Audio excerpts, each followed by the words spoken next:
9/12/21. And at 12:04 this morning, the Father started talking to me. I have no idea. He shared a couple things with me that I want to share with you. I have no idea, again, what he's going to do or if he's going to say something while I'm doing the video.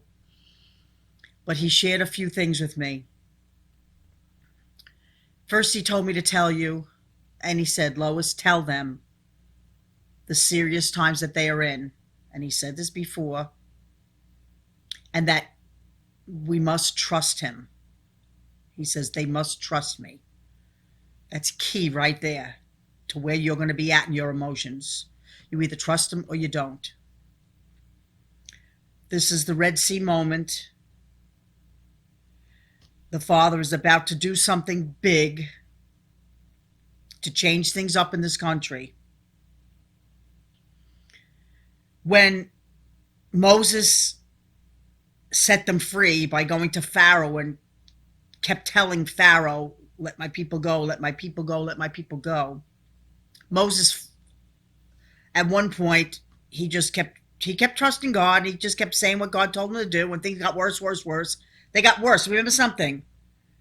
While they were still in Egypt, okay, every time he went to Pharaoh and he said, let my people go, Pharaoh got ticked off and made it worse for God's people. So they suffered even more after Moses started speaking against it. Remember that, okay? Because as we see things seem like they're getting worse and worse, remember what happened in the Bible. If you don't know past history, you won't know present history and you won't know future history. Well, it won't be history, future events. You have to understand the heart of God. You have to know the will of the Father. And then you have to stay in that. Regardless of what you see around you, regardless of how you feel in your emotions, it is key to becoming the bride of Jesus. And that is our goal, folks, is to be the bride of Jesus. And not everybody will be the bride of Jesus. Just because you know that Jesus is the Lord does not mean you're going to be the bride. Look at your Bible again, the 10 virgins. Only 5 of them were ready with the oil. They were waiting and ready. The other 5 were lax. They were doing their thing in the world, and they weren't ready. And when it happened, the wedding feast took place, they had to go and get oil in their lamps. And when they came and knocked on the door, they were told, I don't know you. Don't be one of those that the Father will say, or the Lord will say, I'm sorry, I don't know you. I never knew you. Because you never really followed me. This world is not worth it. Getting caught up in this world and living in this world, it's not worth losing being the bride of Yeshua. All right? It's not worth it. We are in serious times, and every day is a testing of you and whether you're the bride for Jesus or not. It happened with the disciples. They were tested all the time. What were they going to do in every circumstance that they went through? Were they going to cave into the world, or were they going to stand fast on what the Lord said? You can go, if you have not read your Bible, you are missing out on the heart of God and the seriousness of God against rebellion and what the Jewish people suffered and what the world is going to suffer when his wrath comes down. His wrath is already beginning to come down. We are in a Red Sea moment in this country, America, for what happened here. And we are being tested every day. Are we caving in to the pressure of what's going on from our government right now? Are you caving in? Or are you standing fast on what God is telling you to do and not do? That's what's happening. Shadrach, Meshach, and Abednego didn't bow their knee to Baal. All right? Nobody in the Bible that meant anything to the Father caved in to the pressure that was put on them on the earth. We are getting pressured right now to take this coronavirus shot. We're being ostracized. And what are we going to do about it? I gave a video the other day, and the father said 2 times, more than 2 times he said it to me, dead in the water. They're going to be dead in the water, dead in the water, dead in the water. And after I did the video, Gary and I were in the car, and all of a sudden it hit me. It was like it hit both of us at the exact same time. Dead in the water. We looked at each other. Dead in the water. What happened to Pharaoh when they crossed the Red Sea? This might have hit a few within you too. When they crossed the Red Sea, what happened? It came crashing down on them, and they were dead in the water. Literally, they were dead in the water. And when that hit me, I was like, whoa. What is going to happen here? What is the Father going to do? He told me to dress up today. He said he wanted me to put on this shirt. He wanted me to put on what I wore at my son's wedding, the bracelet, the necklace, the earrings. I never wear earrings. You ever see me wear earrings? I never wear earrings. He told me to put on something, a celebratory dress. Because last night at 12:04, he said to me, Lois, how did you used to feel before Christmas came? As a matter of fact, I said it to Gary. He was half asleep. I said, Gary, how did you used to feel before Christmas came when you were a kid? So we kind of shared for a second, then he dozed off again on me. He said, yeah, I used to get excited. When we were children, I mean, not everybody, because not everybody, is Christian. There were Jews that accepted Jesus as Messiah, and you probably don't celebrate it. And we don't really, those that are really born again, spirit-filled Christians, I mean, we know that December 25th is not the real birth of Jesus. Matter of fact, this time frame is. But how did you feel knowing you were going to get presents? It was like there was something in the air always at Christmas time, wasn't there? The going the shopping, and everybody just seemed a bit nicer. There was more giving going on for the needy, and you had all of those places out there that take in money to feed the poor and help those in need. The Salvation Army, and they were all out at that time. The stores allowed them to be there to collect funds to help people. It was just a time frame, and it still kind of is. It's been becoming more and more squelched. It's definitely squelched now with the government we have. But when President Trump was in, we got free again. We were free to say Merry Christmas to everybody and not feel, oh, you can't do that. You're in a secular store. You're not allowed to say Merry Christmas. Give me a break. I'm allowed to say whatever I want. It's called freedom of speech. We can't say anything against this administration, but they can hang the head of the president on as if his head was cut off and hold it up for everybody to see it. And nobody does a thing to them? Come on. Righteousness and justice. Where is it in America? We rebuke the lack of it in the name of Yeshua. So the Father said to me, okay, how did you feel, Lois? I said, I used to get really happy in my soul. I was excited about it. And it wasn't so much for the presents, although it was the presents. I was a kid. I was excited about what I was going to get. But it was the whole atmosphere. Family was together. We were going to have a nice turkey dinner, and we were going to have things that we don't have all year long. There were vegetables we made. I used to happen to like turnips. Never had them all year except for Thanksgiving. We had a thing called hard sauce. It was almost like a vanilla fudge. And my great-grandmother at the time, she used to make it the year before. Plum pudding it was called, which we hated when we were kids. So we used to have a piece of plum pudding, and the hard sauce was put on the top of it. We hated the plum pudding, but we loved the hard sauce. So we ate the plum pudding, so we would get the hard sauce. But it was delicious. And then the stocking, we used to get stockings filled with little things here and there. And I waited till the end of the day. to go back in my room after all the excitement was over, and you kind of felt a little like down almost, like it's over now, it's over now.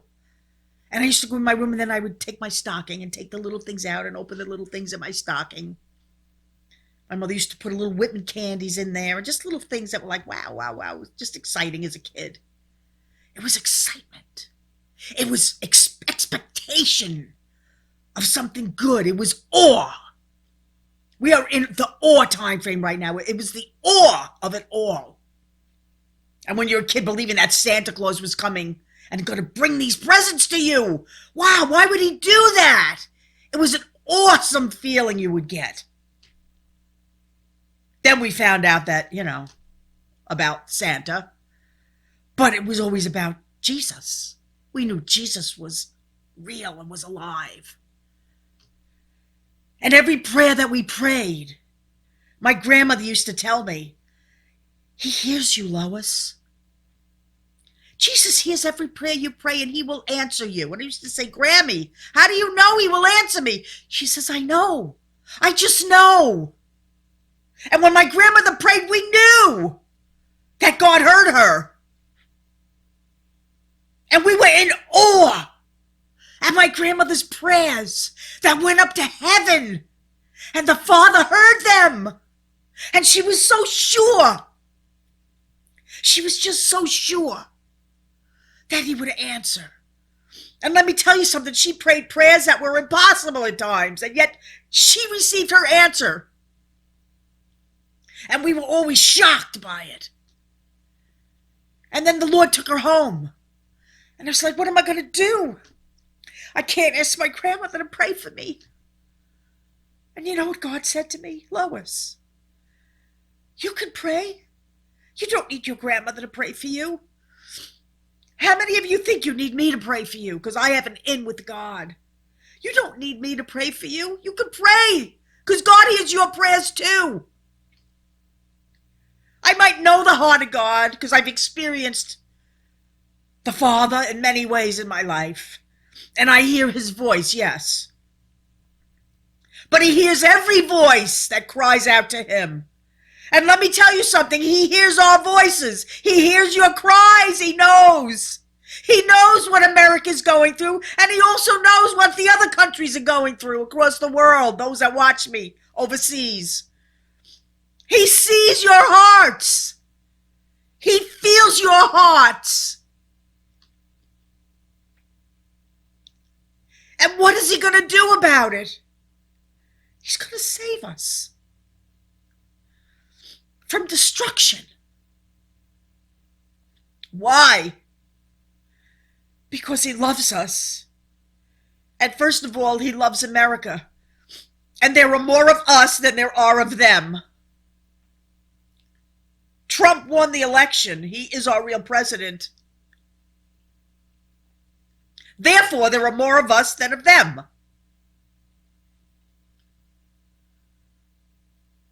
Dead in the water. I'm not exactly sure what exactly that entails.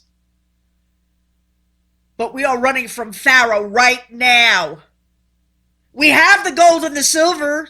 Do not the Christians have the gold and the silver? We do. We're just waiting.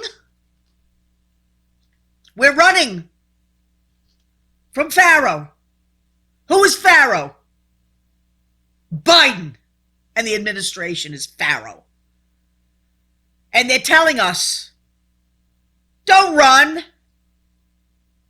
We're forcing you to take this shot. No, you're not. In Yeshua's name, you are not. We stand on our God. We stand on what our God tells us to do and what our God tells us not to do. We are Christians. And we will not bow our knee down to Baal ever. Ever. Yeshua is our God.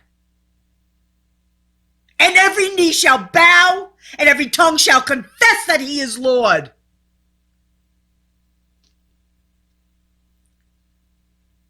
Therefore, we take a stand. And I called last night. My husband was sound asleep.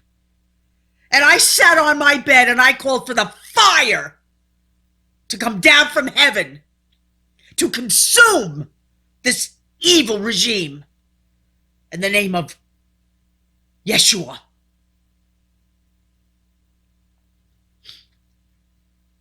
That's what I did last night while I was getting this rejoicing thing. Anticipation of the awesomeness of our God and what he's going to do for us. The excitement of it all. We're all walking around depressed and like we're all defeated here. What if Shadrach, Meshach, and Abednego felt that way? They would have bowed down their knee to Baal. I had a woman write me the other day. She's been telling me they're going to fire me. I'm not taking the shot. They fired her. And she's suing them. We will win. Because they can't legally do it in this country. If we don't start protesting this, nothing happens, does it? If we don't stand fast against Baal trying to force us to do something we are not going to do, what's going to happen? So the Father is saying, stand up and start rejoicing. We're supposed to rejoice in the Lord always. Again, I say rejoice. That's what the Bible tells us to do. So instead of being depressed and, oh no, what's going on? Start trusting your Father.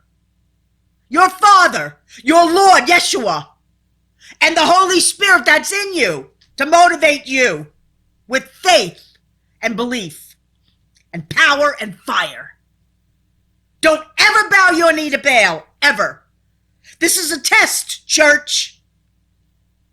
Are you the true bride of the Lord? Are you able to be part of the army, to be the bride? Or are you going to be nervous and not do what you need to do, which is to do what? What are you meant to do right now? Pray, rebuke. Trust God. Oh, I just lost my job. I get it. I get it. He knows it. And he's going to stop it all. This is the Red Sea moment.